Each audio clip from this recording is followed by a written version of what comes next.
is, so there's the fracture right there. And so this top part of this bone is pulled up. This is the tendon right here, and you can see it's kind of smushy. It's not, it looks kind of wrinkled there, and it shouldn't be.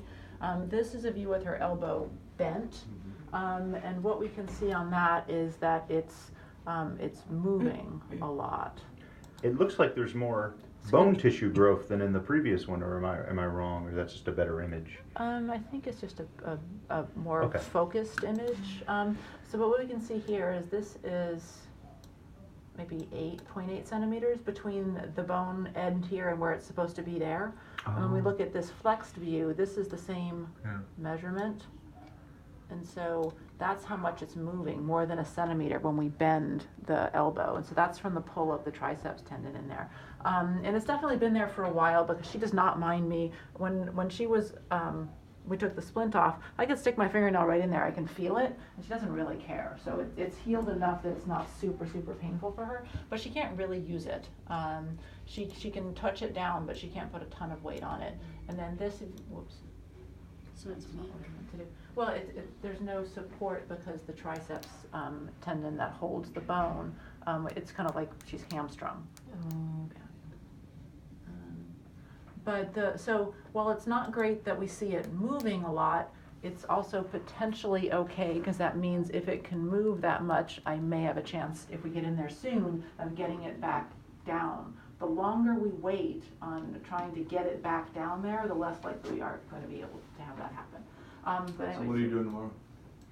Well, what would be the procedure that you would do? Would it be a? So we'd have to see. We'd have to see how I could get it back together best, Right. and how how best it would stay. And that would so, be you determine either, during the surgery. A pin and a, right. Yeah. Okay. Either a pin and a wire or a plate.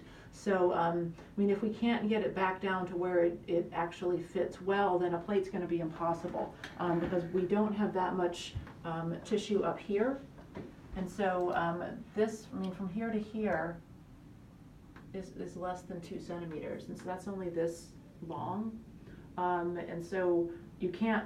That would be maximum of 2 screws in that piece of bone. And so it depends, that's why these things can be so difficult, is because it doesn't give you a lot of space to do stuff. My inclination, because she's young and because there's so little space up there, would be more a pin and a wire, because we can get a decent sized pin down here and then put a wire that spans it, and that avoids the potential, like if it's not perfectly aligned down here, whoops. Like down here, it's not going to matter because we still have the pin that goes across. Right. Whereas if it's not perfectly aligned, and that means we have our plate here and we only have 2 screws up here and we miss a couple of holes there, then that makes that construct a lot weaker. And so we don't want to do a more aggressive construct that's weaker if the less aggressive construct will be stronger. Right. And the question is how do we know that ahead of time, and we don't. Luckily, she's not a very big dog, so even though she's kind of a very active dog, I mean, afterwards it's going to require crating, splinting, maybe with a splint that goes over her shoulder for a while so we can really immobilize that elbow for a couple of weeks, and sedatives. Yeah.